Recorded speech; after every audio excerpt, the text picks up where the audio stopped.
아멘. 감사합니다. 구원상담 1번 죄 레위기 11장 9절 말씀. 물에 있는 모든 것 중 너희의 먹을 만한 것은 이것이니 무릇 강과 바다와 다른 물에 있는 것 중에 지느러미와 비늘 있는 것은 너희가 먹되 물은 물에서 동하는 것과 물은 물에서 사는 것 곧 무릇 강과 바다에 있는 것으로서 지느러미와 비늘 없는 것은 너희에게 가증한 것이라. 이들은 너희에게 가증한 것이니 너희는 그 고기를 먹지 말고 그 죽음을 가증히 여기라. 수중 생물에 지느러미와 비늘 없는 것은 너희에게 가증하니라. 아멘. 물에 있는 것 중에 너희에게 먹을 만한 것은 이것이다 라고 주님은 분명히 정해 주셨지요. 어떤 거라고 하셨나요? 지느러미와 비늘 있는 것은 먹을 수 있다라고 말씀하셨지요. 그러면 비늘이 있고 지느러미가 있는 것 중에 대체로 우리가 이 주위에서 어떤 걸 볼 수 있나요? 그래, 참조기가 있어요. 그리고 우럭도 있고 도미도 있고 잉어도 있고 숭어도 있고 송어도 있고 향어도 있어요. 그쵸? 그리고요 붕어도 있고 연어도 있고 또요 전어도 있고 돔도 있고 다 먹고 싶어요. 그래, 다 맛있는 거예요. 그쵸? 이렇게 주님은 지느러미가 있고 비늘이 있는 것 그거 먹을 만한 거다라고 말씀을 하셨지요. 근데 사실 이런 것들은 다 고가지요. 진짜 맛있지요. 그래. 근데 물속에 있는 것 중에서 뭐 그냥 바다에 있든지 강에 있든지 지느러미와 비늘이 없는 거는 주님은 뭐라고 말씀하셨어요? 가증하다 그러셨어요. 그러면 이게 움직이는 것 중에서 동하는 것 중이라서라 그랬어요. 그쵸? 그러면 비늘도 없고 지느러미도 없는 거는 어떤 거예요? 오징어. 그쵸? 오징어가 제일 먼저 나오죠. 그쵸? 그 다음에 문어도 있고 그 다음에 한치, 준치, 참치도 맞나요? 비늘 없나요? 확실한가요? 칼치도 그렇지요. 꽁치도 그렇고 가물치도 그러고 또 고등어, 장어, 미꾸라지 그리고 꼴뚜기도 있지요. 그래요. 하여튼 메기도 있고 그래요. 근데 이제 이런 것들은 주님은 고기를 먹지 말라라고 분명히 말씀하셨고 그 죽음도 가증하다 그랬죠. 우리 이런 것들 요리하다 보면 그거 나 안 먹어요. 근데 다만 요리할 뿐이에요. 그럼 뭐예요? 죽음도 주님은 가증히 여기라고 했는데, 그쵸? 다 걸리죠. 그래서 주님은 이렇게 수중 생물의 지느러미와 비늘 없는 것은 너에게 가증하다 분명히 선을 그어 주셨죠. 율법에 의하면 이런 것 중 하나라도 먹으면 어떻게 되나요? 다 죄가 되지요. 그러면 갈라디아 3장 10절에 누구든지 막론하고 율법책에 기록된 대로 온갖 일을 항상 행하지 않으면 다 어디 아래 있어요? 저주 아래 있는 거예요. 그쵸?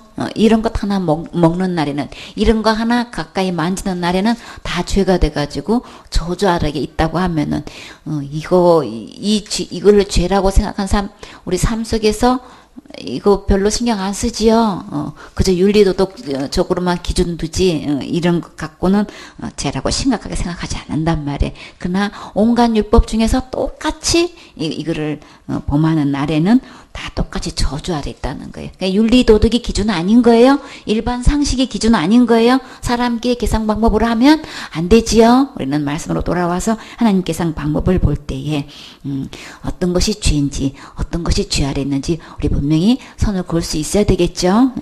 네, 이렇게 모든 성경은 주님이 교훈이 있다고 하셨어요. 그렇죠? 오늘 주신 이 본문 중에 이 지느러미와 비늘은 어떤 교훈이 담겨 있을까요? 우리 한번 지느러미의 역할에 대해서 또 비늘에 대한 역할에 대해서 교훈을 상고해 봐요. 물고기나 이게 물에 사는 포유류가 몸의 균형을 유지하거나 이게 헤엄치는 데 쓰는 기관인 거예요.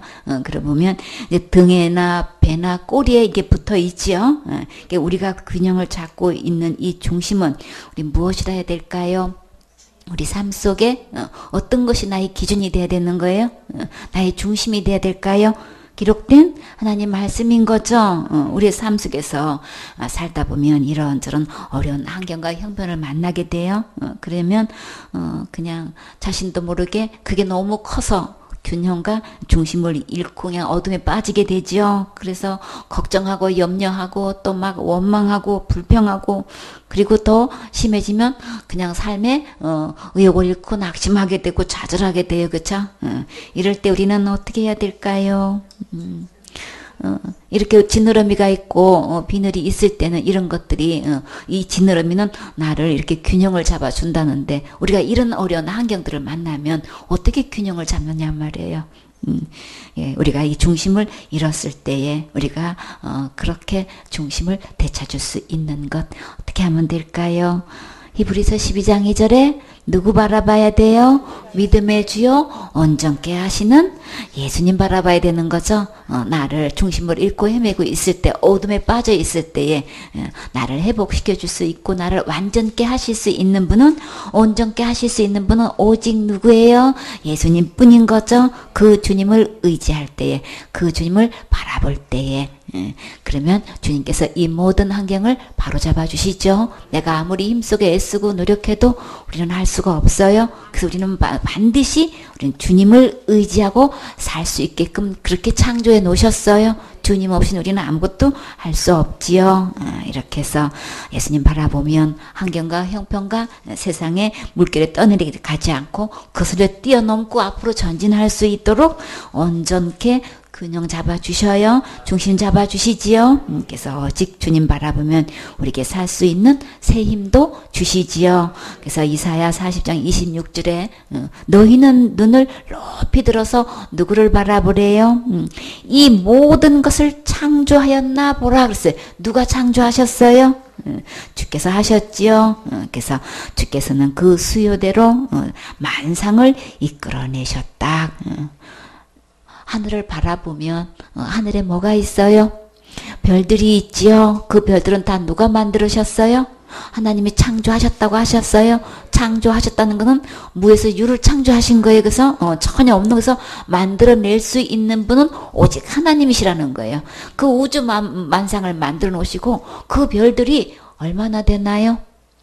헤아릴 수 없을 정도 너무너무 많은데도 하나님은 그 별 하나하나 이름을 다 알고 다 호명하신대요.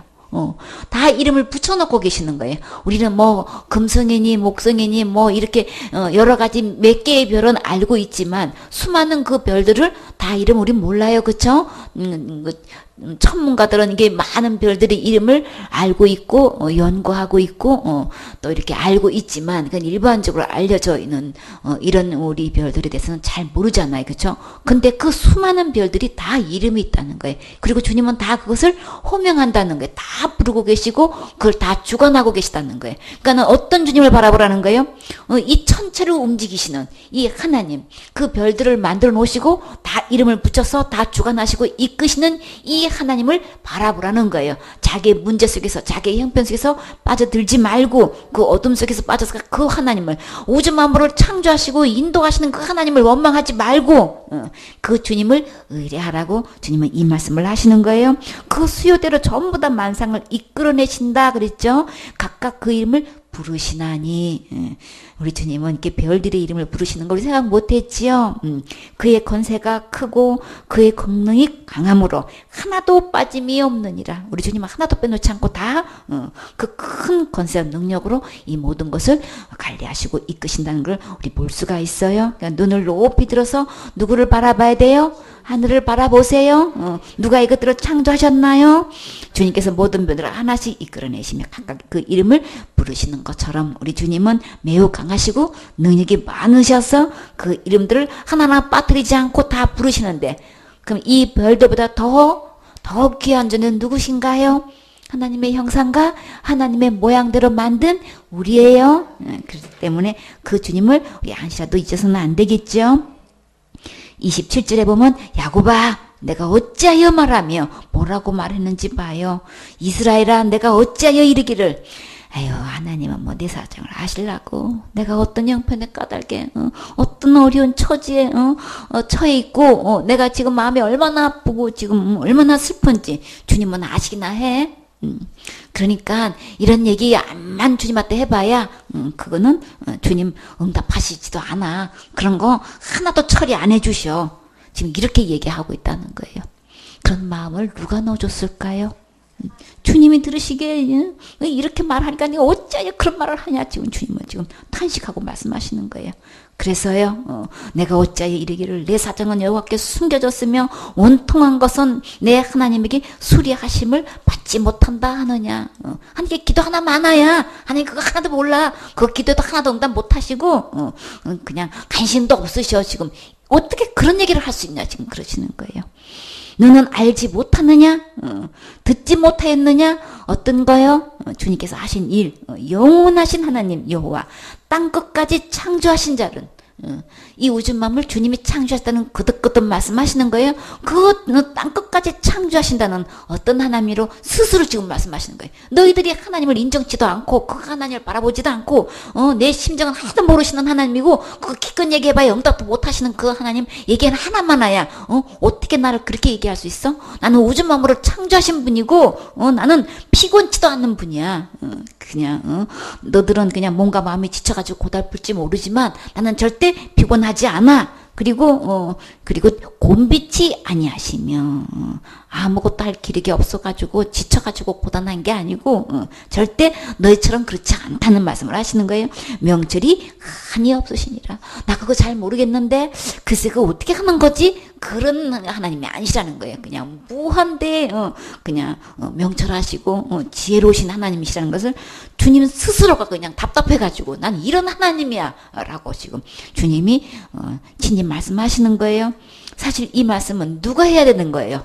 우리 입으로 하나님은 전능하신 하나님이고 무에서유를 창조하신 하나님이시고 어떤 일에도 지침이 없고 곤피밤이 없으시고 무능력하지 않고 그냥 무한대의 능력을 가지고 인도하시고 관리하시고 이끄시는 책임지시는 하나님이셔. 막 우리 입으로 이렇게 하나님을 찬양해드리고 하나님을 찬송해야 되는 거죠. 그렇게 하나님께 영광 돌려야 되는데 우리는 아예 그거는 언데간데가 없고 오히려 하나님은 무능한 하나님을 막 자체에서 이렇게 이야기를 하니 하나님이 속이 얼마나 타시겠어. 그래서 스스로 하나님 자신을 이런 분이라고 말씀하시면서 피곤한 자에게는 피곤해? 나는 얼마든지 능력을 줄 수 있는 분인 거야. 무능해? 뭐 일을 맡아서 할 수가 없어? 그럼 나는 언제든지 그 일을 할 수 있도록 힘을 더할 수 있는 분인 거야. 소년도 젊어서 기운이 나는 게 아니고 언젠가는 손이라도 피곤하게 돼. 그리고 장정이라고 그냥 힘 꽤나 쓰는 게 아니고 장정도 때가 되면 뭐예요? 넘어질 때가 있고 또 자빠질 때도 있어. 그렇지만 하나님은 오직 여호와를 앙망하는 자는 자기 힘을 믿고 자기 젊음을 믿고 자기 내가 이렇게 갈록이 있고 이런 것들을 다 믿고 해도 다 힘에 미치는 때가 오지만 그러나 오직 누구를 바라보면 여호와를 앙망하는 자는 여호와를 우러러 바라보고 여호와를 의뢰하고 주님을 믿는 자는 새 힘을 얻는다. 아무리 배터리가 다 딸려도 주님 바라보면 주님이 또 금방 충전해 주신다는 말씀인 거죠. 우리 주님에게 계속해서 새 힘이 올라와서 막 독수리가 날개치면 올라가는 것처럼 순식간에 그냥 힘이 채워져서 하나님으로 부어지는 새 힘으로 그냥 일어날 수 있는 분이야. 이런 힘을 얼마든지 언제고 항상 주실 수 있는 분인 거야. 나는 이런 분이야. 막 이렇게 주님이 스스로 말씀하셔요. 그래서 주님께서 주시는 그 주님을 바라보고 주시는 이 힘을 얻으면 아무리 다름질을 해도 피곤하지 않고 아무리 걸어가도 피곤치 않아, 곤비치 않아. 막 주님은 이렇게 하시면서 어떤 일을 만나도 누구 바라보라고 하시는 거예요? 주님 바라보라고. 이렇게 지느러미 있는 것은 몸의 균형을 잡고 중심을 잡는데 쓴다고 했어요. 우리의 중심, 우리의 균형을 잡을 수 있는 분은 그럼 오직 누구신가요? 예수님이신 거죠. 이렇게 그럼 우리는 우리의 모든 해결자는 예수님이신 거예요. 그렇죠? 주님 바라보면 모든 것을 해결해 주시고 공급해 주시고 위로해 주시고 치료해 주시고 그리고 새 힘도 주시고 또 바르게 균형 잡고 중심 가지고 끝까지 주님 바라보면 사명 감당할 수 있지요. 이렇게 비늘의 역할에 대해서 상고해 보면 비늘은 이게 물고기 이게 표피를 덮고 있는 얇고 단단하게 생긴 작은 조각이에요. 이게 대부분의 물고기에는 이게 몸의 피부를 보호하기 위해서 이제 이게 비늘이 잘 발달되어 있는데 이 물고기의 이 비늘은 외부의 세균을 이렇게 침입을 막는 역할을 한대요. 그러니까는 이런 세균들이 침입하면 안 되잖아요, 그렇죠? 그 비늘이 딱 피부를 보호해서 이렇게 막아줄 뿐더러 이게 또 물고기의 이 비늘은 온도를 감지를 한대요.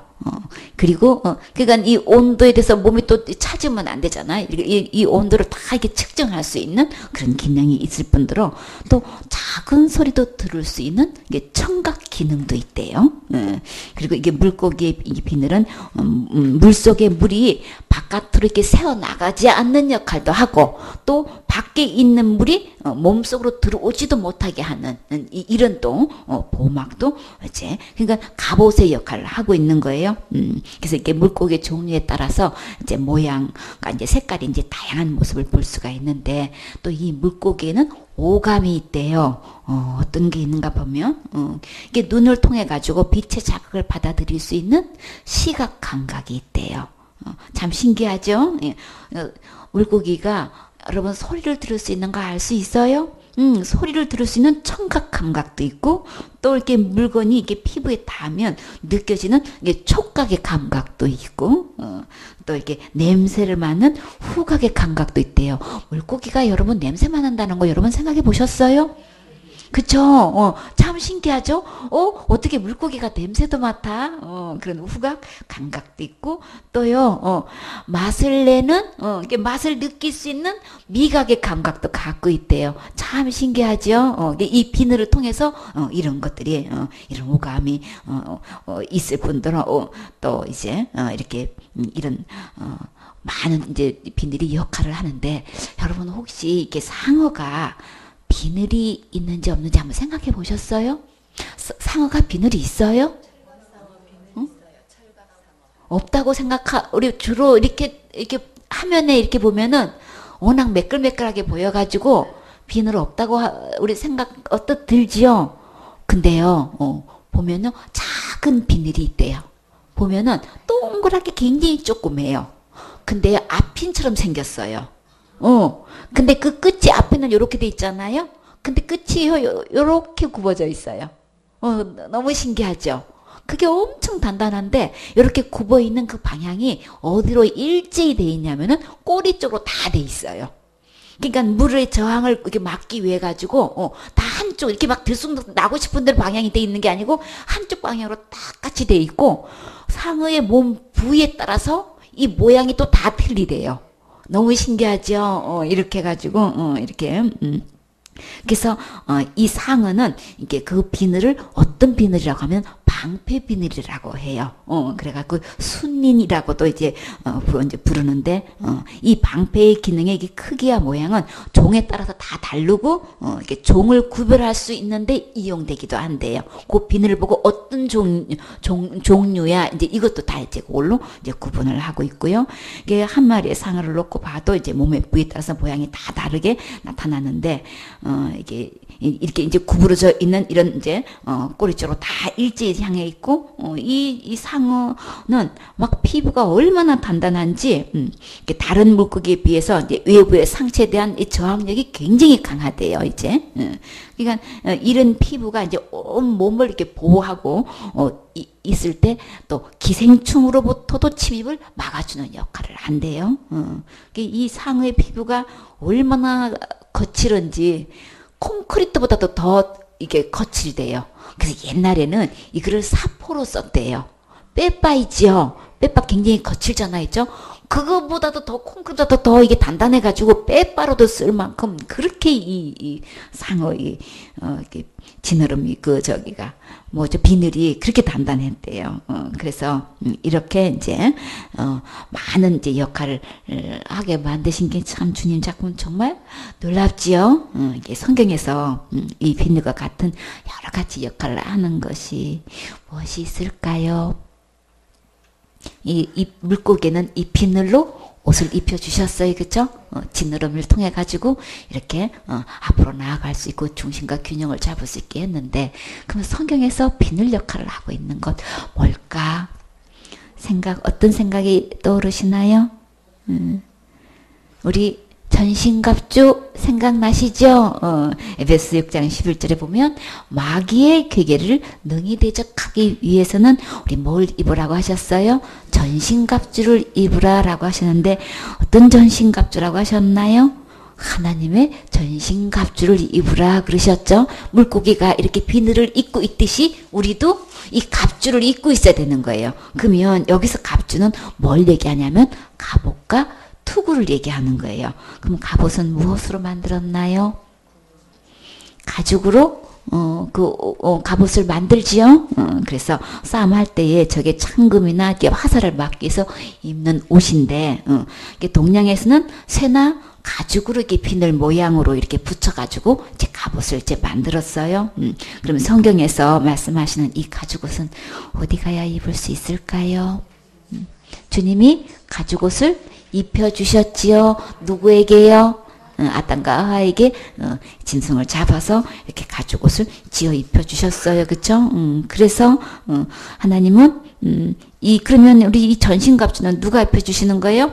하나님 입혀주시는 거죠. 그래서 하나님의 전신갑주라고 하셨어요. 이게 하나님의 전신갑주를 입어야만 어떻게 하기 때문에 마귀가 교묘하게 속이고 간사스럽게 이렇게 그렇게 넘어가지 않게 옳게 분별해가지고 상대할 수 있다는 거예요. 이 전신갑주를 잊지 않으면 이 마귀의 기계를 능히 싸워서 이길 수가 없다는 거예요. 반드시 우리는 이 갑주를 입어야만 돼. 그것도 한 부분만 있는 게 아니고 전신에 다 입어야 되는 거예요. 비늘이 물고기 전신을 다 이게 옷을 입혀주신 것처럼 우리도 이 전신갑주를 입어야 된다는 말씀인 거예요. 모든 말씀 교훈이 있다고 하셨죠. 그래서 에베소 6장 12절에 보니까 우리의 씨름은 어디에 있어요? 혈과 육에 대한 것 아니다 그랬어요. 다시 말해서 그러니까 혈과 육을 가진 사람에게 있는 게 아니라는 거예요. 정사와 권세와 이 어둠의 세상과 죽은 자들과 하늘에 있는 악의 영들에게 있다는 거예요. 그러니까는 이런 엄청난 갈록을 잇는 사람을 통해 가지고 이 악의 세력이 이렇게 우리를 공격하기 때문에 우리는 반드시 이 하나님의 전신갑주를 입고 있어야만 이제 능히 싸워서 이길 수 있다는 거죠. 그래서 13절에 그러므로 하나님의 전신갑주를 반드시 입어야 된다는 거예요. 이거는 입어도 되고 안 입어도 되는 문제가 아닌 거예요. 왜 정했느냐? 왜 이것을 입지 않으면 주님은 왜 가증하다고 하셨나? 물고기를 비유를 통해서 주님께서 주시는 교훈을 봐요.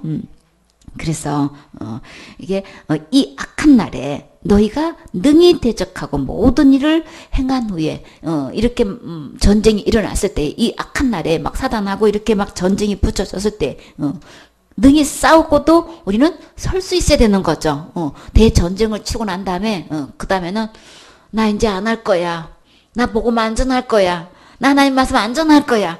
이래가지고 쓰러져가지고 있으면 무슨 소용이 있겠냔 말이에요. 그러니까 반드시 전신갑주를 입어야 된다고. 능히 싸워서 이 갑주를 입게 되면은 설 수 있다는 거예요. 이거는 완전히 필수 조건인 거죠. 누구나 이거는 다 입고 있어야 된다는 거예요. 그래서 어떻게 우리가 이 악한 영들을 능히 대적할 수 있을까요? 능히 대적해서 싸워서 이길 수 있을까요? 주님은 이거 반드시 취하라고 하셨어요? 입으라고 하셨어요? 입어야만 되는 거예요? 악한 영들에게는 내가 아무리 지식조를 알고 있고 막강한 권세를 갖고 있고 아무리 건강을 갖고 있어도 그걸로는 이길 수가 없다는 거예요. 반드시 전신갑주를 입어야만 능히 싸워서 이길 수 있다는 거예요. 그러면 예수님께서 70명을 세우셔서 친히 가시려고 하는 그 각동 각처에 둘씩 앞서 보냈지요. 보내셨을 때 무엇을 주셨을까요? 그냥 전도하라고 그냥 두씩 짝져서 그냥 이렇게 보내게만 하셨을까요? 그때 뭘 주셨다고 하셨어요?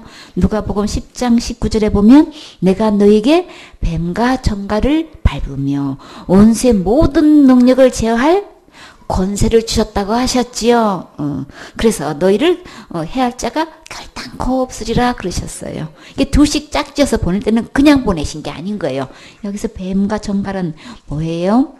악한 영인 거죠. 사단인 거죠. 그걸 딱 밟을 수 있도록 원수의 이 모든 영을 제어할 막강한 권세를 이미 우리에게 주셨다는 거예요. 여기서는 이렇게 표현하셨는데 오늘 본문에서는 전신갑주로 말씀하시죠. 이렇게 지느러미와 비늘로 말씀하셨어요.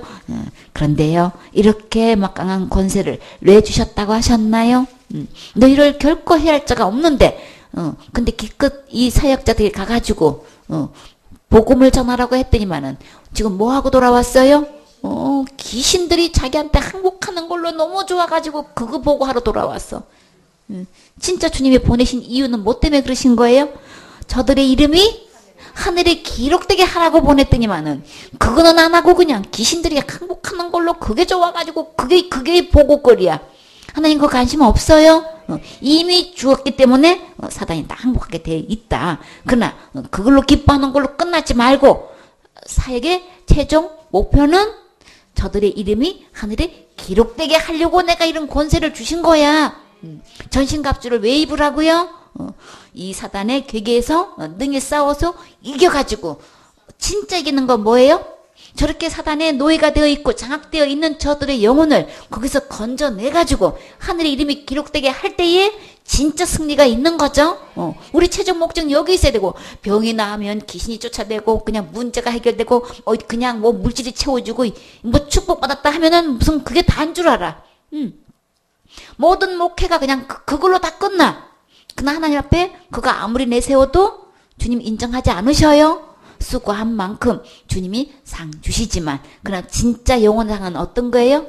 그런 모든 권세를 주신 그 목적은 그 이유는 저들의 이름이 하늘의 생명책에 이름이 기록되게 하라고 주님이 주신 거죠. 이렇게 해서 원수를 제어할 권세를 주셨는데 그거는 안 하고 그냥 항복하는 걸로 그걸로 기뻐가지고 돌아오면 안 되겠죠. 주님과 계산할 때 이거 계산하면 안 되는 거예요. 그래서 하나님의 전신갑주를 취할 때 악한 날에 능히 대적하고도 또 모든을 행한 후에 설 수 있다고 하셨죠. 그런 적 서서 허리로 너희 허리띠를 띠고 의의 흉부를 붙이라 그랬죠. 여기서 진리에 대해서 진리가 뭘까? 시편 119편 142절에 주의 의는 영원한 의요. 주의 법은 진리로 소이다. 진리가 그럼 뭐예요? 주의 법인 거예요. 그쵸? 주님은 의로우신 분이세요. 그쵸? 얼마만큼 의로워요? 영원한 의를 갖고 계시다고 하셨어요. 시편 119편 151절에 여호와여 주께서 가까이 계시오니 주의 모든 계명은 진리니이다 그러셨어요. 그러면 진리는 모든 계명이라는 거죠. 잠언 12장 17절에 보면 진리를 말하는 자는 의를 나타내어도 진짜 주님을 진리를 나타내는 자는 의를 나타낸다 그랬어요. 그러면 이 의가 뭘까요? 그 지정에는 계율을 말하지만 진짜 진리를 말한다면은 의를 나타내야 되는데 로마서 1장 17절에 보면 복음에는 뭐가 나타난다고 하셨어요? 하나님의 의가 나타나는 거죠. 진리는 곧 복음은 하나님의 의를 나타내야 이게 진리인 건데 복음인 건데 진리는 반드시 하나님의 의를 나타낸다. 그래서 이 하나님의 의는 곧 뭘까요? 이 하나님의 의를 받아들이면 곧 우리도 어떻게 되는 거예요? 우리도 다 의인이 될 수 있는 거죠. 의인이 되면 다 어디 가서 살 수 있는 거예요? 천국에서 살 수 있는 거예요. 그렇죠? 의인이 되는 사람은 다 살 수 있다. 살리라 그랬죠. 그렇죠? 근데 오직 이 의인은 뭘로 살 수 있대요? 어떻게 의인이 될 수 있대요? 이 의. 율법에 한 의가 나타나서 그랬죠? 복음에는 한 의가 나타나는데 그 의가 곧 누구신 거예요? 의로우신 예수님. 진리는 의를 나타내는 거다. 누구를 나타내는 거예요? 예수님을 나타내는 거예요. 이 성경, 기록된 이 성경 말씀은 곧 누구를 나타내는 거예요? 예수님을 증거하는 거라 그랬죠? 예수님을 나타내야 되는데, 이 사단의 그 지증이는 뭘 나타내냐면, 그냥 있는 대로 속여가지고 하나님 말씀 그냥 둔갑을 해가지고 그냥 이렇게 그냥 윤리 도덕으로 과학이니 철학이니 해가지고 그냥 신학이니 해가지고 학자의 말이니 해가지고 사람의 말을 가리키고 있죠. 이게 거짓 증인인 거예요. 근데 진짜 진리를 말하는 참된 증인은 의를 나타낸다 그랬어요.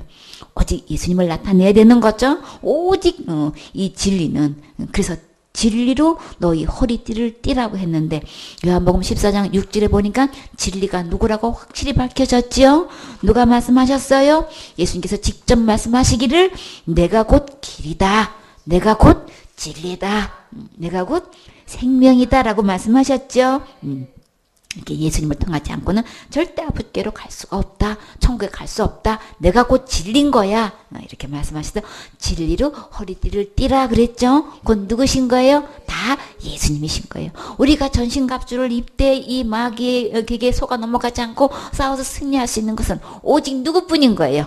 진리 대신 예수님 뿐인 거예요. 그 말씀으로 돌아오셔야 되겠죠? 이 복음에는 하나님의 의가 나타나는데 이 성경 말씀을 놓고 우리는 그냥 처음부터 끝까지 누구를 나타내야 되는 거예요? 하나님의 의, 곧 예수님을 나타내야 되는 거죠?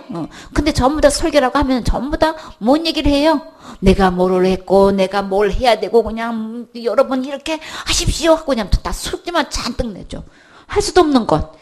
예수님이 할 수 있습니다. 여러분 어떤 어려움에도 좌절하지 말고 포기하지 말고 예수님 바라보십시오 하고 새 힘을 넣어줘야 되는 거죠. 주님 바라보게끔 하는 것이 이 설교의 목적인 거예요. 그렇죠? 주님은 의를 나타내야 되는데 예수님은 안 나타내고 그냥 자기만 나타내고 그냥 우리의 행위를 강조하고 있고 그냥 우리 보고 뭘 하라고 하고 있고 예수님은 전혀 없네.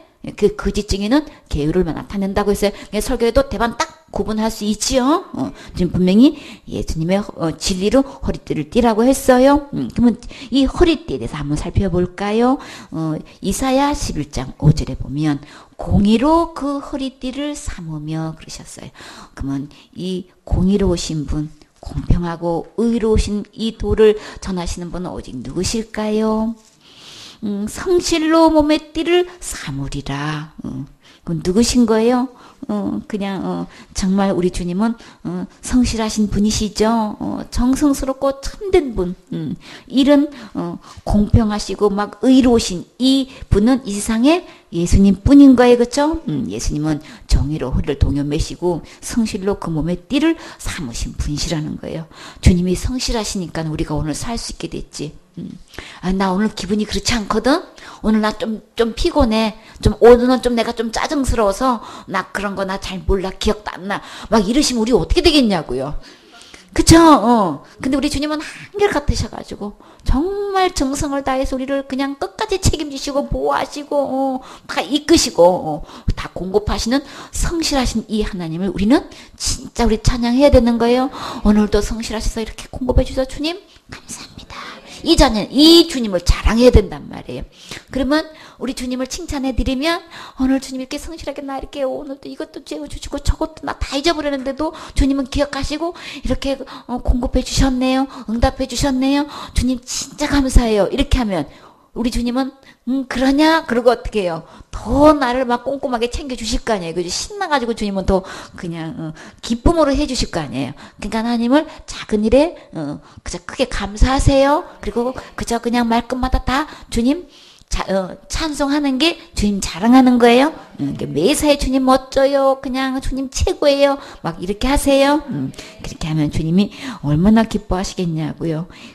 진짜 우리 주님은 성실하신 분 맞지요? 정말 의로우신 맞지요? 공평하신 분이신 거예요. 그리고 이사야 59장 17절에 보면 의로 호신경을 삼으시는 분이라고 하셨어요. 호신경이 뭐예요?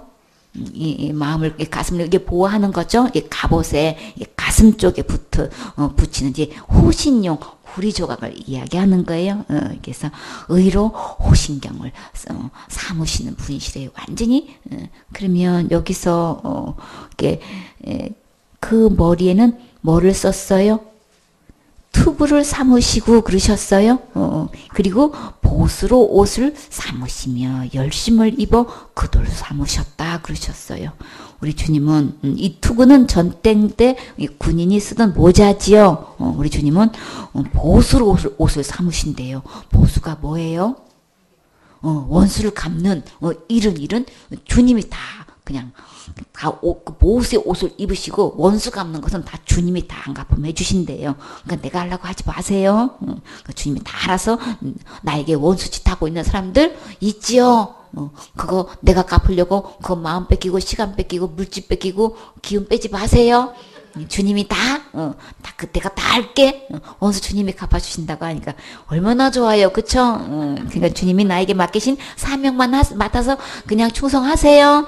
다 원수 갚는 거 주님이 다 알아서 다 갚아주신다고 약속하셨어요. 그리고요, 주님은 어떤 일을 다 온정을 다해서 아주 그냥 열심을 내서 굴돌하게 다 힘쓰고 계시는 분. 그러니까 주님의 열심으로 우리 사역해야 되는 거죠, 그쵸? 주님께서는 이렇게 공의 옷을 입으시고 구원의 투구를 머리에 쓰셨다 그랬어요. 주님 전신갑주 입으라고 했죠. 근데 보니까 구원의 투구를 누가 쓰고 계시는 거예요? 예수님이 다 쓰고 계시고 이 공의 갑옷도 주님이 입으셨고 보호수로 옷을 입으시고 막 열심으로 그 위에다가 겉옷을 입으셨대요. 그러니까는 주님의 열심으로 이거 주님이 다 입고 있는 옷. 그래서 하나님의 전신 값준 거예요. 그것을 누가 입으래요? 하나님이 입고 계신 이 옷을 우리 보고 입으라고 하시는 거예요. 그래야만 싸울 수 있다. 근데 그 진짜 싸우는 거는 주님이 다 지금 보니까 열심으로 다 겉옷을 입고 지금 다 싸워주시는 거예요. 그쵸? 그러니까 우리 이거 진리의 이 허리띠 이거 반드시 매야 되는 거죠. 또 허리띠는 어떤 역할을 할까요? 베드로전서 5장 5절에 보면 주님께서 다 서로 겸손으로 허리를 동이라 그랬죠. 우리는 겸손할 때 겸손한 상태는 누구를 의지하는 거예요? 주님 바라보고 주님 의지하는 거죠. 교만한 거는 자기 힘 바라보는 거잖아요. 자기가 뭘 하려고 하는 거잖아요. 허리로 진리로 허리띠를 띠라는 거는 범사에 어떤 일을 만나도 내가 하려고 하지 말고 주님 의뢰하라고 하는 거예요. 그래서 우리는 겸손은 다 필요한 거예요. 그렇죠? 서로 다 겸손으로 허리를 동이라고 하셨죠. 우리 주님은 교만한 자는 진리로 허리띠를 띠지 않는 자는 주님은 어떻게 표현하셔요? 교만하다고 하시는 거예요. 교만한 자는 주님은 대적하신다고 하셨어요. 그렇기 때문에 그래서 겸손한 자들에게만 은혜를 주시는 거죠. 진리로 허리띠를 띠고 있는 자에게 주님은 은혜를 베풀어 주시고 그냥 그 겉옷에 열심을 입고 그냥 나가서 모든 원수도 주님께 다 제압해 주시고 다 갚아 주시고 주님이 다 무찔러 주시고 다 해결해 주신단 말이에요. 그러니까 우리는 겸손으로 주님 바라보고 주님 의지하는 때 주님이 일해 주시는 거예요. 예, 자기를 믿는 게 아니고 오직 겸손한 마음으로 주님 의지하고 우리 은혜 입을 때 이길 수 있지요. 또 의의 흉배를 붙이고 그랬어요. 이 흉배는 가슴과 등을 얘기하는 거예요. 근데 이 가슴과 등에 뭐를 붙인대요? 의를 붙인대요. 이 가슴과 등에 그러면 가슴과 등에 의를 붙인다고 했는데 어떻게 붙일까요? 히브리서 10장 22절에 보니까 우리 가슴에 뭘 붙였어요? 우리 마음에 뭘 뿌려요? 뿌림을 받아서 양심의 악을 깨닫는다 그랬죠. 우리 마음에 뭐가 기록되어 있어요? 우리의 모든 죄가 기록되어 있지요. 여기는 이 죄를 한번 기록된 건데 우리 힘으로는 이거 해결할 수가 없어요. 그렇죠? 그럼 우리는 뭐가 뿌려져야 돼요? 주님의 말씀이 뿌려지면 예수님이 다 해결해 두셨네. 이 내 마음편에 이 죄는 오직 뭐만 씻겨질 수 있어요? 예수님의 보혈만 씻겨질 수 있는 거네. 죄는 기도가 아니고 죄는 날마다 회개가 아니고 죄의 값은 죽는 거기 때문에 우리가 알 수 없는 거네. 그래서 예수님이 오셔서 십자가에서 죽음과 부활로 우리 죄 문제 다 해결해 두셨네. 이 피가 내 마음에 뿌려지면 나는 어떻게 된다고 하셨어요? 깨끗게 된다고 하셨죠. 말씀을 보니까 내 몸을 맑은 물로 다 이미 씻어 놓으셨어요. 그쵸? 그래서 예수님의 이 피 뿌림을 받으면 이 예수님의 생수 대신 예수님의 그 물로 우리를 깨끗이 몸을 씻겨지면 우리 마음이 어떤 마음으로 변화되게 되는 거예요?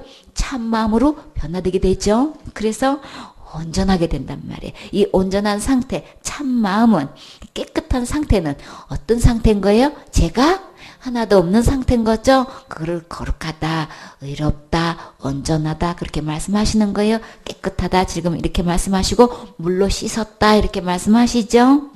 이렇게 해서 이 가슴과 등에 이렇게 의의 흉배를 붙여야 된다. 그러면 가슴과 등에 그럼 뭘 붙이는 거예요? 예수님의 보혈을 붙이는 거죠.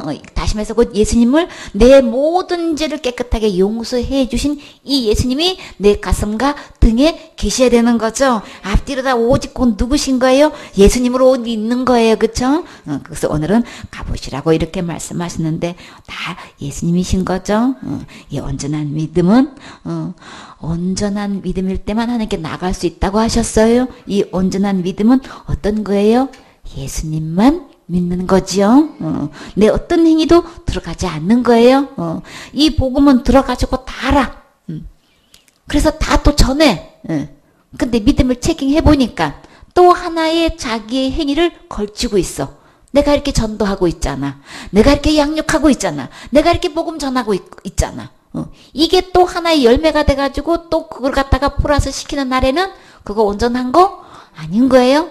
오직 예수 그리스도로만 믿는 믿음만 온전한 거예요. 그럴 때만 하나님께 나아갈 수 있어요. 그렇기 때문에 자기의 믿음을 체킹해 봐서 다른 어떤 것. 그래서 사탄은 교묘하게 속여가지고 우리를 복음을 들려주고 듣고 아는 만큼 이게 전부 다 뭘로 알고 있어요? 이루어진 걸로 착각하고 있단 말이에요. 아니에요.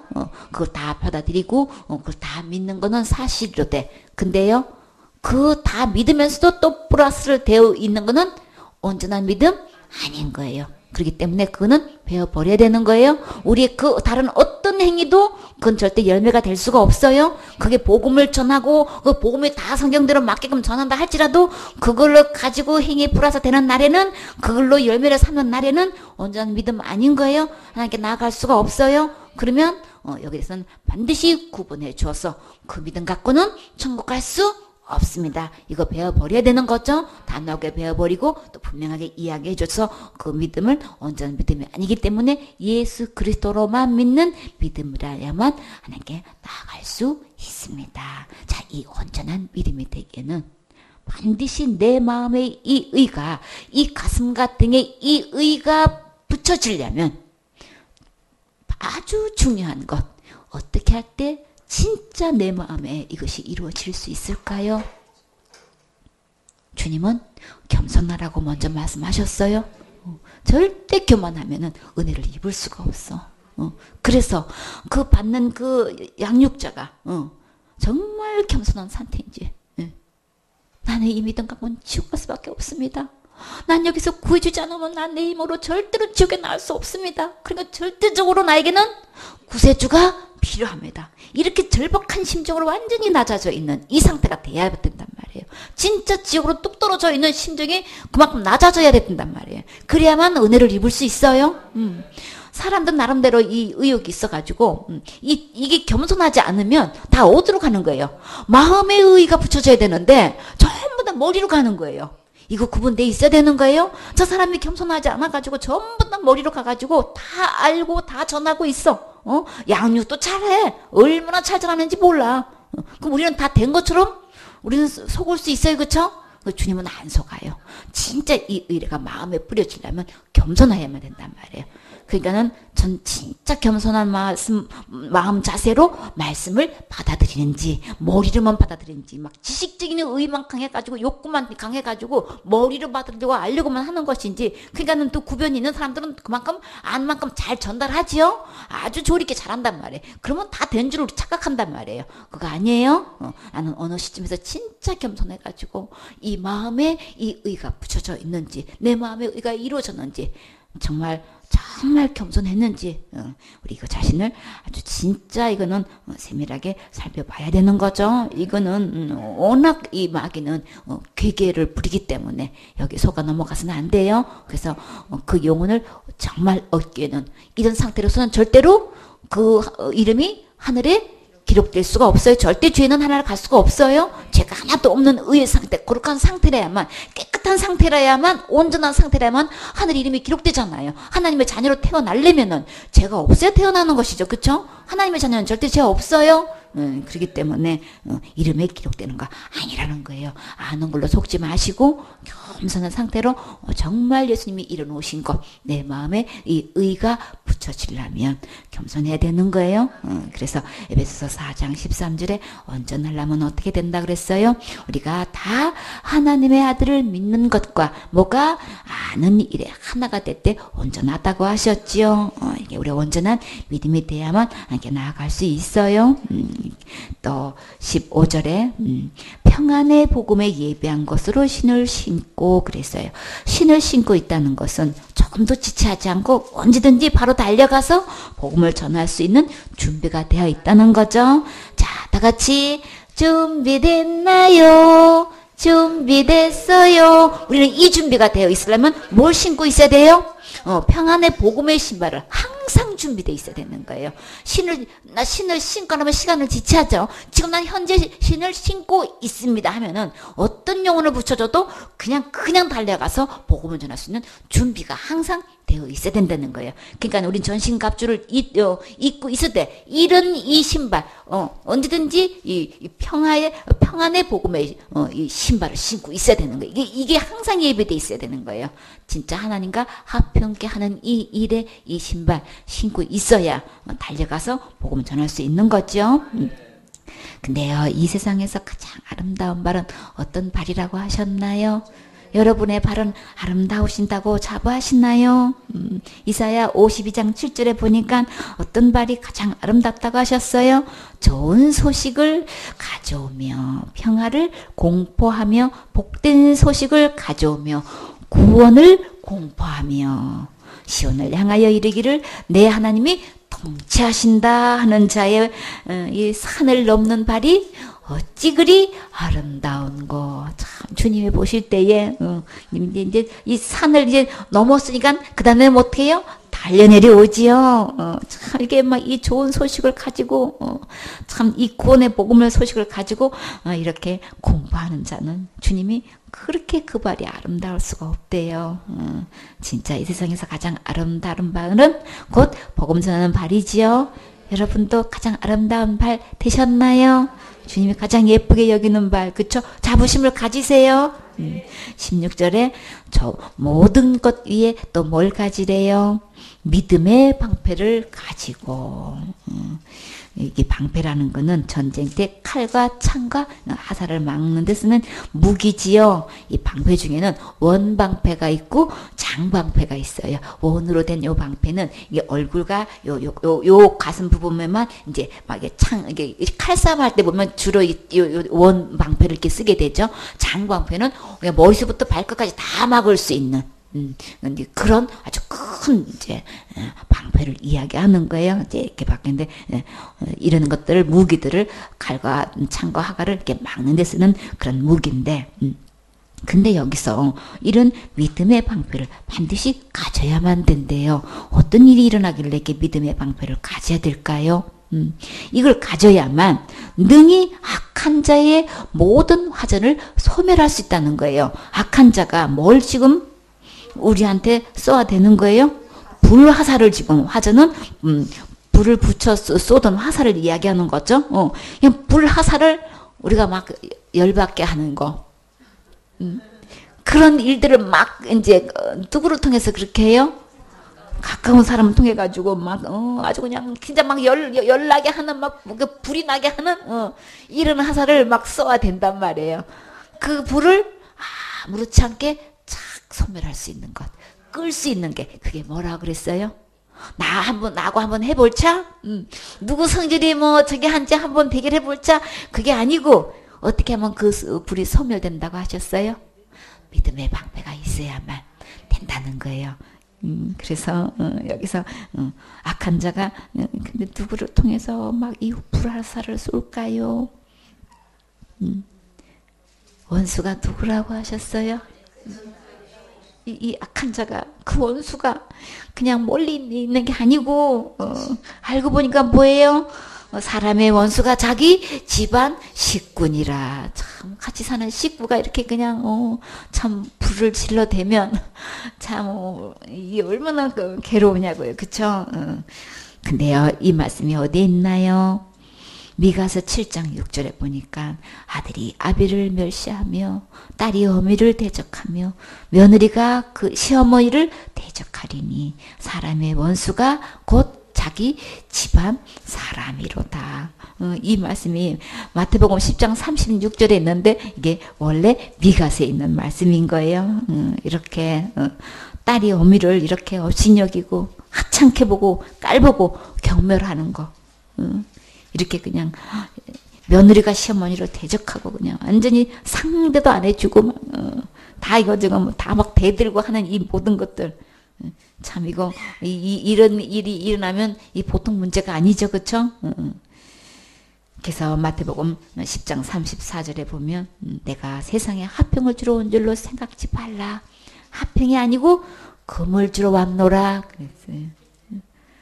내가 온 것은 사람이 그 아비와 딸이 어미와 며느리가 시어머니와 몰래요 불화하게 하려 함이래요. 도체가 그냥 합지 않아. 도체가 한 마음이 안 돼. 집안 시기들이 무엇 때문에 주로 싸우게 됐나요? 한마디를 보면 사랑 싸움이에요. 주님은 내 이웃을 뭐같이 사랑하라 그랬어요? 내 몸같이 사랑하라 하셨죠? 근데 자세히 살펴보면 상대가 나보다 무엇을 더 사랑하는 걸 볼 수 있나요? 집안 식구끼리 대다수가 다투는 이유가 뭐 때문에 싸워요? 뭐 때문에 불화해요? 돈 문제지요. 돈 문제예요. 돈 문제가 가장 이 싸우는 문제가 가장 심각하게 이제 악화되어 있는 것을 볼 수가 있어요. 돈 관계로 상대방에게 너무나 뼈아픈 상처를 주는 것을 많이 볼 수가 있죠. 돈이 더 우선인 거야. 뭐가 망가지거나 뭘 손해를 입었거나 그러면은 뭐 이러다가 우리 뭐 이렇게 실수로 뭘 깨뜨릴 수가 있죠, 그렇죠? 예를 들어서 여러분 설거지하다가 그릇 깨뜨려 보신 적 있으세요? 그러면 우리는 진짜 한 가족이라면 정말 아끼는 남편이라면 자 그럴 때 어떻게 말을 해야 돼요? 안 다쳤어? 괜찮아? 그러고 난 다음에 괜찮아 그거 뭐 새로 사면 돼. 안 다쳤으면 괜찮아. 이거 아까운 거 깨뜨려서 어떡해 막 그러면 우리 대방 그래야 진짜 가족이죠. 진짜 멋진 남편이죠. 근데 조심성 없게 그 얼마나 아까우고 그게 얼마나 비싼데 말이야. 그런 걸 갖다가 깨뜨리다니 이러고 계속 뭐라고 야단쳐. 그러면 아내가 다쳤냐 안 다쳤냐 무사하냐 아니야 이건 관심도 없고 그 비싼 거를 깨다니 그래가지고 조심성이 있네 없네 막 그러고 계속 야단을 치면은 지금 누구 더 사랑하는 거예요? 그게 너무 아까워. 이게 돈인 거예요. 이게 사단은 가장 소중한 아내보다도 돈을 더 놓고 자기도 모르게 지금 그러고 있는 거예요. 그게 얼마나 귀한 거고 돈 주고도 살 수 없는 거고 막 이렇게 해서 야단치기 시작하면 한도 끝도 없죠. 그렇죠? 이 싸움은 나지가 않아. 그렇게 깨뜨리던 자신이 더 속상하고 더 아깝고 더 마음 아픈데 옆에서 막 그런 식으로 야단을 쳐보란 말이에요. 그러면 얼마나 상처가 그죠? 그게 차라리 소리 비는 것보다 차라리 낫지. 그 상처는 말로 주는 그 상처는 그게 아깝고 막 그냥 돈 생각해가지고 그렇게 야단치는 거 생각하면은 막 그 마음의 상처는 막 손 비인 것보다도 더 크게 느껴지죠, 그렇죠? 이렇게 해가지고 그게 내가 그거 하나만 못한 존재밖에 안 돼? 근데 이렇게 반응하기 시작하면 이거 막 이 부부 싸움은 이게 막 진짜 불 붙지요. 이거 이렇게 막 화살이 붙기 시작하면 이거 이 불이 꺼지는 게 아니고 주님 바라보면 어떻게 돼요? 잠잠해야 되죠. 맞서서 싸워서 당신은 실수한 적 없어? 막 이러고 하면은 불은 점점 타올라 그쵸? 그러면 안 되겠죠. 그러면 어떻게 해요? 주님이 다 갚아주신다고 하셨으니까 주님 바라보고 일절 잠잠하면 주님이 다 보상해 주시지요. 또 주님 끝까지 바라보면 할 말 하고 싶은 거 다 있어도 참고 있으면 주님이 다른 걸로 더 크게 위로해 주시고 더 좋은 걸로 주셔요. 그래서 옆에서 그런 실수하면 얼른 그냥 오히려 안 다친 거 감사하고 더 좋은 거 주신다고 그냥 위로해 주세요. 주님이 더 좋은 거 주시려고 그러셨나 봐. 이제 이러고 그냥 넘기세요. 그렇게 하면 누구 바라보게 하는 거예요? 얼마든지 주실 수 있는 주님 바라보게 하는 거잖아요. 내 힘은 그냥 그런 거 바라보지 현실을 바라보지 말고 그런 속에서도 빨리 잊어버릴 수 있는 것. 주님 의뢰하면 이거 간단한 문제인 거예요. 그렇죠? 그래서 반드시 뭐가 필요해요? 믿음의 방패가 필요해요. 우리는 자식이 아무리 귀해도요. 계속 돈 가져가 봐요. 뭐처럼 여겨져요? 돈 있는 거 없는 거 조금만 모아놓으면 다 가져가. 용케 알고 뺏어가. 그러면 자식이 아니고 뭐로 여겨져요? 아주 그냥 있는데 없는 거 다 허비하고 또 그냥 애미한테 있는 거 아비한테 있는 거 돈 있는 꼴을 못 보고 다 뺏어가. 그럼 완전히 자식이 아니고 원수로 여겨지는 게 이게 현실인 거예요. 그쵸? 우리는 돈하고 비교하면은 자식뿐 아니라 부모도 자식이 번 돈 다 가져가셔서 다 써버리면 부모가 아니야 그때는. 그쵸? 다 이렇게 된단 말이에요. 그리고 우리는 돈을 또 누구하고 비교해요? 하나님하고 견주는 게 돈의 위력인 거예요. 그 돈 뒤에 어떤 세력이 있나요? 어떤 세력이 있죠. 사단은 하나님 외의 것을 더 이렇게 놓고 가족 간에도 막 원수가 되게 만들고 돈 때문에 싸우게 만들고 그냥 계속 돈 때문에 그냥 며느리 사이든 딸의 사이든 그냥 자식이든 간에 그냥 막 온통 원수로 되어 있는 거 볼 수가 있죠. 이게 그렇게 큰 심각한 문제가 되어 있어요. 근데 예수님보다도 식구를 더 사랑해도 주님은 어떻다고 하셨어요? 37절에 아비나 어미를 나보다 더 사랑하는 자는 내게 합당치 아니하고 아들이나 딸을 나보다 더 사랑하는 자도 내게 합당치 아니하고. 주님 보실 때에 예수님보다 더 식구를 더 사랑하는 거나 물질을 더 사랑하는 거든 어떤 거든 주님은 합당치 않다고 하셨어요. 가족들에게 이렇게 복음을 전파하면은 적지 않은 소동이 일어난 거 볼 수 있죠.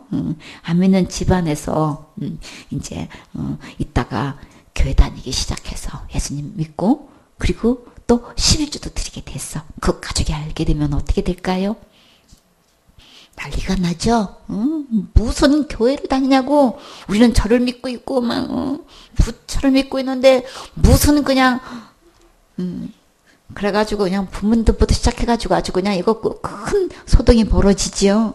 이 불화살을 어떻게 끌 거냐고요. 그냥 더군다나 11조 드리기 시작하면은 그 돈이 있으면 누구를 주든 내 용돈을 주지 말이지. 내가 생활이 이렇게 어려운데 나한테는 안 주고 뭐 교회다 갖다 바쳐? 이러고 또 막 이것도 그냥 문제 삼기 시작하면은 이거 엄청난 거예요. 그쵸? 근데 주님은 그런 경우라도 자기 목숨을 얻는 자는 잃을 것이요 그랬어요. 나를 위하여 자기 목숨을 잃는 자는 얻으리라. 38절에 보니까 그래서 그런저런 불화가 일어났을 때에 자기 십자가를 지고 나를 쫓지 않는 자도 내게 합당치 아니하니라. 그런저런 불화살을 맞고 막 너무 막 속 시끄러운 거야. 야, 말아버려. 내가 언제부터 교회 다녔다고. 내가 무슨 11조를 언제부터 했다고. 아이고 가정 평화를 위해서 내가 또 나부터 살고 봐야지. 그래가지고 모든 걸 중단했다면 그 십자가를 지지 않았다면은 그 지고 주님은 따라가야 돼. 합당한 자인데. 그래가지고 그냥 자기 생각하고 목숨을 얻으려고 다 자기 목숨을 얻겠다고 다 잃어버리면 그냥 나를 위하여 자기 목숨을 잃는 자는 얻게 되는데 끝까지 인내하고 주님 따라가면은 모든 것을 얻을 수 있는데 자기 목숨을 얻자고 하면 다 잃는다고 주님 말씀하시죠. 이렇게 주님 말씀대로 살려고 하면 불화살이 날아오니까 힘들다고 그만두면 잃어버린다고 하시는 거예요. 무엇을 잃어버릴까요? 구원은 은혜로 받는데 이런 핍박 저런 핍박 불화살이 날아온다고 그거 포기하면 영원한 상급 잃어버리지요. 그래서 40절에 너희를 영접하는 자는 나를 영접하는 것이요 나를 영접하는 자는 나 보내신 이를 영접하는 것이니라. 그래서 이 주님 말씀대로 주님을 따라가면 곧 누구를 영접하는 거예요? 예수님 영접하는 거고 예수님 영접하는 게 곧 하나님 영접하는 거죠. 이렇게 해서 41절에 선지자의 이름으로 선지자를 영접하는 자는 무슨 상 받아요? 선지상을 받고 의인의 이름으로 의인을 영접하는 자는 의인의 상을 받는다 그랬어요. 또요 42절에 제자 이름으로 이 소자 중 하나에게 냉수 한 그릇이라도 주는 자는 내가 진실로 너에게 이르노니 그 사람이 결단코 상을 잃지 아니하리라 하시니라. 그러니까 이런저런 어려움을 당해도 불화살을 맞고 막 너무나 힘들고 어려운 상태에 있어도 내가 그대로 주님 말씀대로 순종하는 만큼 주님이 다 상을 주신다는 말씀을 하시는 거죠. 절대 잃어버리지 않고 다 주님이 보시고 기록해 놓으셨다가 영원한 상급을 주신다는 말씀을 하시는 거예요. 그렇기 때문에 이런저런 불화살이 날아오면 막아낼 수 있는 믿음의 방패가 반드시 있어야 되겠지요. 이 믿음의 방패에 불화살을 맞고 영원한 상급 바라보고 인내하고 견디면 언젠가 가족이 구원받는 날도 오고 함께 예배드린 날도 오고 그리고 가족으로부터 주님으로부터 또 크게 칭찬받는 날도 오게 되겠지요. 에베소 6장 17절에 구원의 투구와 성령의 금 하나님의 말씀을 가지라 그랬어요. 이 투구는 군인이 전투할 때 자기 화살과 칼날로부터 머리를 보게 하기 위해서 쓰는 도구지요. 구원을 받게 되거나 구원의 복음을 전하게 되면 이렇게 화살이나 칼이 날아오게 되지요. 그래서 투구를 꼭 써야 된다고 하셨어요. 자, 교회의 머리는 누구신가요?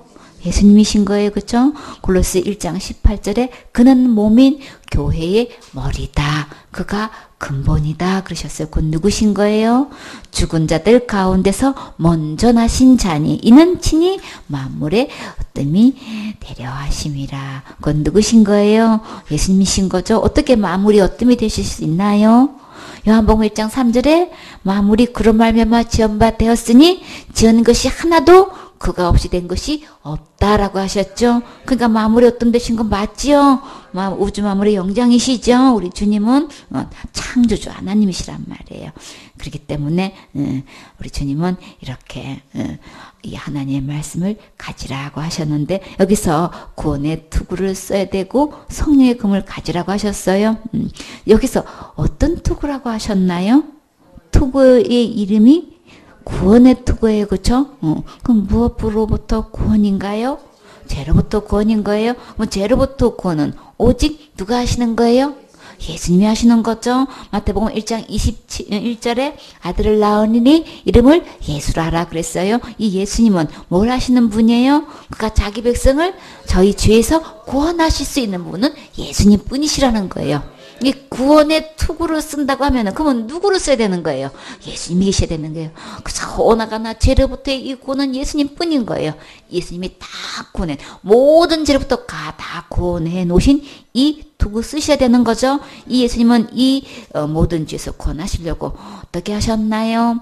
요한복음 3장 17절에 하나님이 그 아들을 세상에 보내셨어요. 그쵸? 왜요? 세상을 심판하라 하신 게 아니고 저로 말미암아서 뭘 얻게 하시려고 세상에 곧 나를 구원받게 하시려고 예수님이 오셨지요. 그래서 에베소 2장 8절에 너희가 그 은혜를 인하여 믿음으로 말미암아 구원을 얻었다 그랬어요. 이미 예수님은 다 구원해 놓으시고 우리에게 이 구원을 어떻게 하셨다고 하셨어요? 선물로 주셨어요. 누가 주셨다고요? 하나님이 선물로 구원을 주셨어요. 그러면 하나님이 주신 이 구원의 선물 우리는 어떻게 하면 되는 거예요? 받으면 되는 거예요. 그래서 우리는 받아서 쓰면 되는 거예요. 오늘 구원의 이 투구를 쓰라 그랬죠.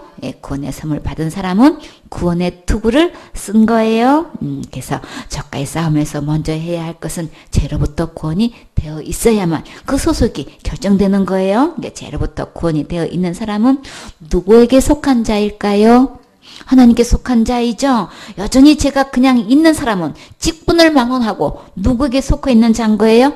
악한 영에 속해 있는 거죠. 이렇게 날마다 이렇게 죄를 짓는 여전히 그냥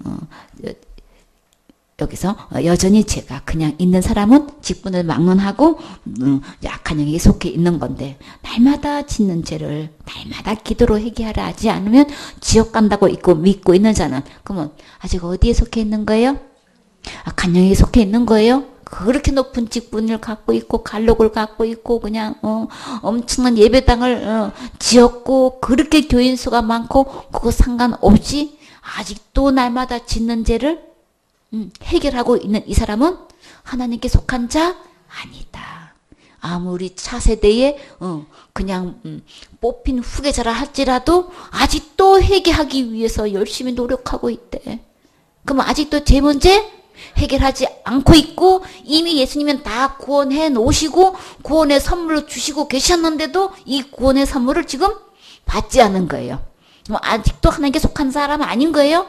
한국 교계 차세다 후보가 될지는 모르지만 그런 걸로 회개가 아닌 거예요. 진짜 회개는 다 구원해 놓으신 이 예수님께로 돌아와서 이 선물 받는 거예요. 이 구원의 투구를 쓰는 거예요. 주님께서 이 전신갑주를 취하라고 하셨으면은 이거를 취해서 입으면 되는 거죠. 이 그리스도로 옷 입으면 되는 거예요. 다 해놓으신 거 입으면 되는 것인데 뭘 내가 해결을 하기 위해서 그저 그냥 이렇게 노력하고 저렇게 노력하고 그냥 온전 미안을 다 그냥 미사고 그건 다 얘기하면서 와 진짜 그 말씀 너무 멋있다 해놓고 결론은 뭐예요?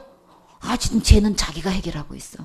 그게 뭐냐고요? 그렇게 설교는 너무 멋지게 말씀은 아주 그냥 모든 사람이 그냥 다 그냥 쏠리게끔 해놓고 근데 정작 보면 쟤는 하나도 아직 해결 안 돼 있어. 아주 열심히 지금 해결하기 위해서 지금 이제 책도 내고 뭐도 내고 아니 그러면은 그런 책을 낸다고 그게 해결가 되어지는 거예요?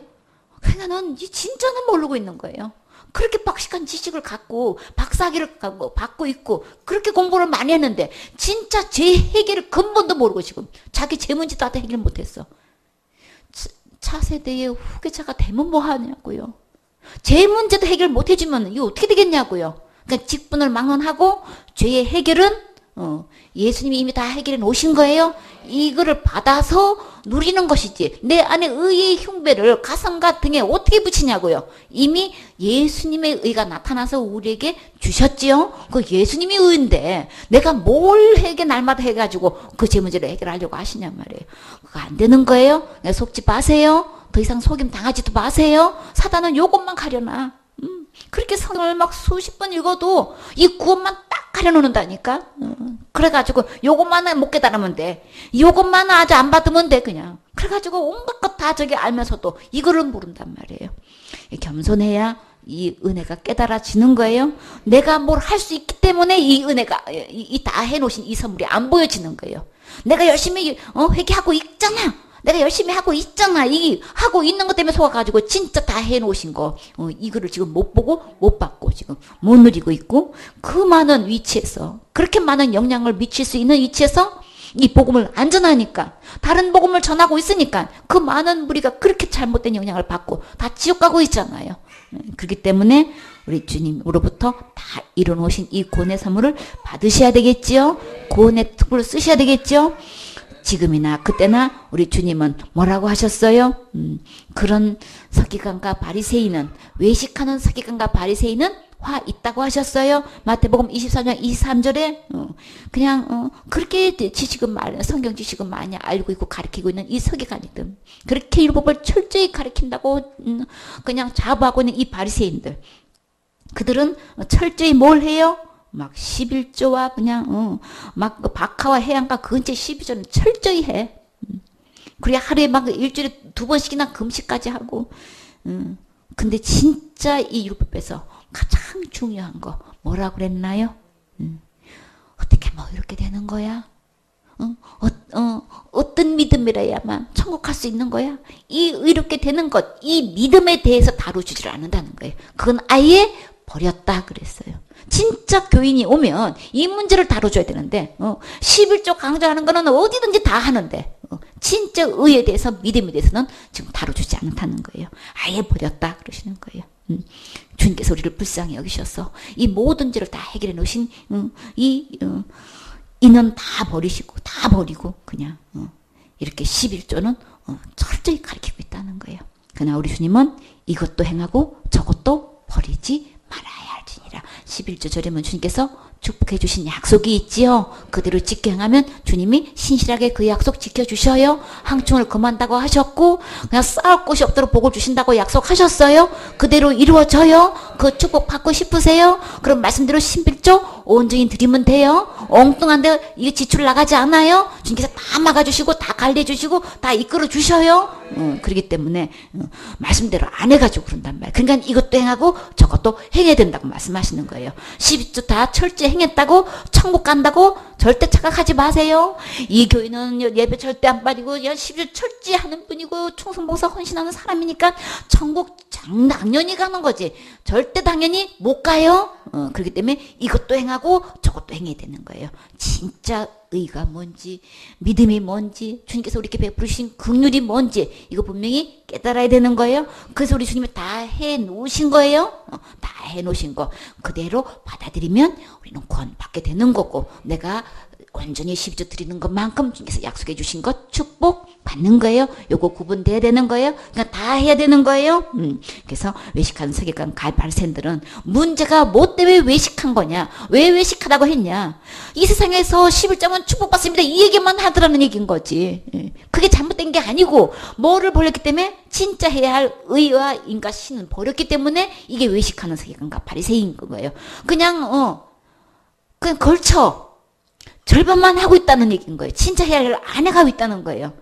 어떤 교파를 초월하고 이거 12조는 다 얘기하죠. 교회 11조 목표는 다 있죠. 그거 헌금 목표는 다 있어요. 왜? 축복받으라고 그건 가르쳐. 그건 잘 가르치지만 진짜 해야 할 걸 안 가르치고 있기 때문에 주님은 화 있다고 하셨고 외식한다고 분명히 말씀하셨어요.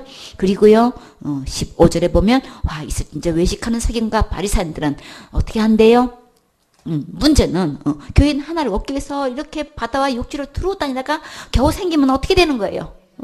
이 의와 인과 신을 버렸기 때문에 그 교회를 갖다가 하나님 보실 때는 배나 지옥 자식으로 만들고 있어. 그냥 열심히 충성봉사 헌신하면 천국 가는 걸로 이렇게 만들어 놓고 있고, 그래서 아주 막 열심히 특심인 교인들을 갖다가 물어보면은 그렇게 천국 가는 줄 알고요. 이게 고백이야. 이게 고백이라니까. 전부 다 불신자의 불신자를 만들어 놓고 배나 지옥 자식을 만들고 있단 말이에요. 이게 문제인 거예요.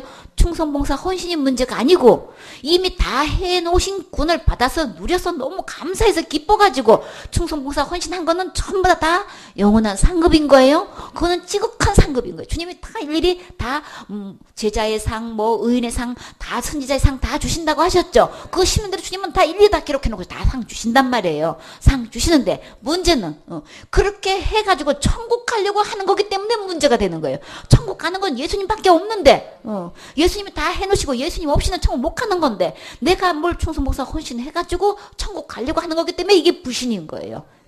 그거 구분할 수 있어야 되는 거죠. 그냥 전부 다 그냥 내가 열심히 해가지고 천국 가는 걸로 만들어 놓으니까 다 뭐가 되는 거예요?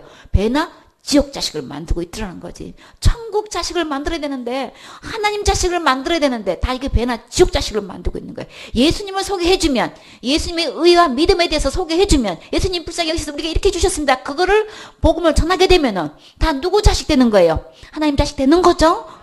그렇게 하나님 자식을 만들어야 되는데, 하나님 자녀가 되게끔 해줘야 되는데, 지옥 자식이 되게 하면 어떻게 되겠냔 말이에요. 다 그럼 누구 자식이 된다는 거예요? 마귀 자식이 되게 한다는 얘기인 거예요.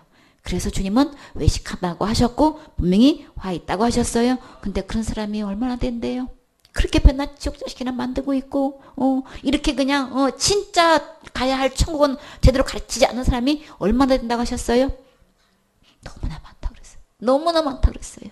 마태복음 7장 23절에 그때 내가 저에게 밝히 말하되 내가 너희를 도무지 알지 못한다 그랬어요. 왜요? 이런 사람 한마디로 불법을 행했다 그랬어요. 어떤 불법을 행했어요? 그저 그냥 예수님 앞에 나서 내세운 게 뭐예요? 진짜 목사라면 선지자라면 뭐 얘기해야 되는 거예요? 하나님 자랑해야 되는 거죠? 예수님이 오셔서 십자가에 죽음과 그 부활로 우리 지역을 모든 일 다 해결해 주셔서 이렇게 천국 올 수 있게 해주셨고 그걸 전했더니 이렇게 많은 영혼들이 이렇게 구원받게 됐습니다. 누구 자랑해야 되는 거예요? 주님이 그렇게 해주셔서 이렇게 해주셔서 진짜 감사하고 나를 그렇게 써주셔서 감사합니다. 주의 종이라면 이 얘기해야 되는 거죠. 근데 하나님 앞에서는 예수님 얘기는 그냥 단 한마디도 없어. 전부 다 누구 자랑하는 거예요. 20절에 그 자리에 많은 사람이 이랬대. 내가 주의 이름은 뭐 했대요? 겨우 주의 이름만 걸쳐가지고 내가 그냥 주의 이름으로 선지자 노릇했고 나가 지금 목사예요. 지금 그 얘기하고 있잖아. 직분만 내세워. 직분 자랑하고 있어. 믿음을 체킹하면은 믿음에 대한 얘기는 안 하고 뭐 얘기하고 있어요? 나 목사요. 나 신학 공부했어. 나 그냥 그냥 신학 박사학위 받았어. 지금 신학 박사학위 공부하고 있거든요. 저 시간 없어요. 그게 무슨 큰 대단한 벼슬인 줄 알고. 그래서 그냥 나 뭐 하고 있는 거예요. 주의 이름으로 나 지금 선전으로 타고 있어. 그 얘기잖아요. 믿음 체크하는데 그거는 이루어가는 것이고 하나님만 하시는 거고 죽어봐야 하는 거고 이러고 자기는 신학 박사 공부하고 있대. 그래서 시간 못 낸대. 그럼 지금 자기는 현재 권 못 받은 상태잖아요. 그쵸? 다 이뤄놓고는 선물을 받는 건데 자기가 뭘 날마다 이루어가는 걸로 해가지고 지금 하고 있으니 그 많은 교인들, 그 수백만 되는 많은 교인들 다 지옥 보내고 있는 정말 배나 지옥 자식을 만드는 거 보면 얼마나 안타까우냐고요. 막 진짜 분노가 막 있는 대로 일어나죠. 그리고요 귀신을 쫓아내고 주의 이름으로 많은 권능을 행했다고 다 누가 한 거예요? 다 전부 다 자기가 한 거. 자기가 한 거네, 저거. 예수님 한 거는 간 것도 없고 전부 다 자기 한 거네. 내가 목사 직분을 가지고 이렇게 하고 있지 않소. 이런 내가 천국 안 가고 누가 간단 말이요. 근데 주님은 평생 동안 사역한 거를 한마디로 뭐라고 하셨어요? 불법이다. 불법 행하면 천국 갈 수 있어요? 법을 어겼는데. 나라법도 법 어기면 어떻게 돼요? 감옥에 가지요. 그래서 주님은 어떻게 한다 그랬어요? 나를 떠나가라 그랬어요. 떠나가면 어디 가야 돼요? 천국 못 가지요? 그럼 어디 가요? 연옥에 가나요? 사단 나 또 만들어 놓고 연옥에 간대. 그래가지고 죽은 조상을 위해서 기도하면은 막 헌신하면은 그냥 막 물질 드리면 부모님이 천국으로 갈 수 있대. 이러고 거짓말 시킨다니까. 어떻게든 그 물질을 그냥 이렇게 빼내려고 있는 대로 거짓말 시켜가지고 부모님을 포기를 못하잖아 자식은. 그쵸? 부모님이 지옥 가서 고생하신다는데 어떻게 자식된 도리를 볼 수 있어? 어떻게든 천국 오게 하려고 요거를 정을 이용해가지고 이렇게 사단이 속여가지고 이렇게 그렇게 불공을 드리고 뭘 그냥 그렇게 헌신하면은 연옥에 있다가 천국을 갈 수 있다고 이렇게 거짓말 시켜가지고. 근데 주님은 불법 행하면 떠난다고 분명히 말씀하셨죠. 그렇게 해서 전쟁을 하기 전에 적인지 아군인지 먼저 분별할 수 있어야 되겠지요. 그것도 모르면 전쟁에서 승리할 수 없어요. 오히려 그냥 마귀의 기계에 넘어가가지고 이용당해가지고 아군한테 뭐 하고 있어요? 활을 쏘고 있잖아요. 그쵸? 활을 쏘는 사람이 너무 많아. 그것도 무슨 활? 불화살을 쏘는 사람이 얼마나 많냐 말이에요. 그렇기 때문에 우리 구원에 두고 우리 쓰고 있어야 되겠죠? 하나님의 금, 곧 하나님의 말씀을 가지라 그랬어요. 어떤 말씀을 가져야 할까요? 여러분은 어떤 말씀을 가지고 있으신가요? 베드로의 입에는 어떤 말씀이 있었어요? 어떤 검이 있었어요?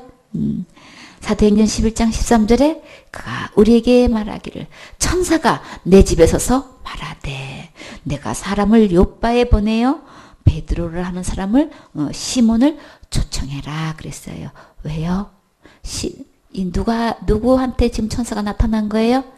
고넬료에게 천사가 나타나서 저 요바에 베드로가 있는데 이 집에 초청해.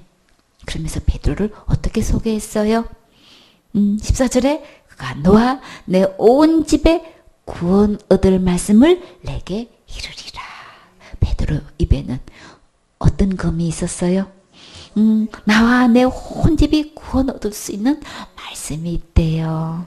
우리 이 말씀 가져야죠. 이 금 가져야 되겠죠. 그래서 고넬료와 그 가정도 다 구원 받았어요. 그쵸? 전무후무한 오순절의 역사가 이 가정에 일어났단 말이에요. 그쵸? 고넬료는 어떤 사람이었어요? 하늘나라에 뭐가 상달됐어요? 기도가 구제가 하나님 앞에 다 그냥 상달된 사람이라고요. 근데 구원 받은 상태예요.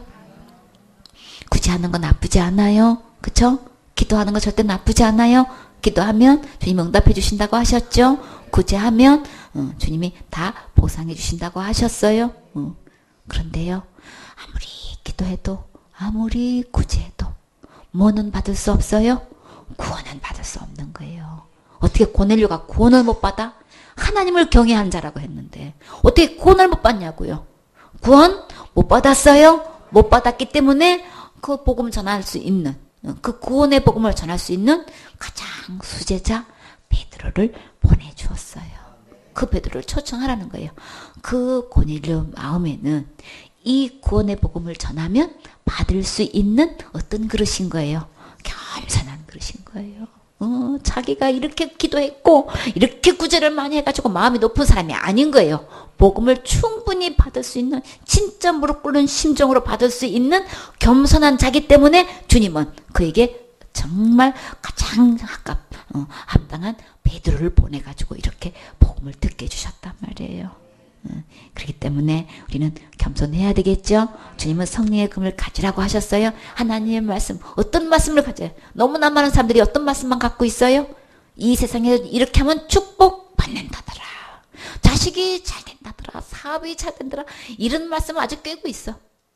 근데 그 입에는 정작 베드로가 갖고 있는, 바울이 갖고 있는 이 구원의 복음의 말씀이 없어요. 그래서 그 목회상에서 그 많은 영혼을 붙여주셨는데, 그래서 몇 명을 구원받게 하셨습니까? 그래서 당신네 교회의 교인은 그렇게 많은데 몇 명이 천국 갈 수 있습니까? 라고 하면 답변을 못해.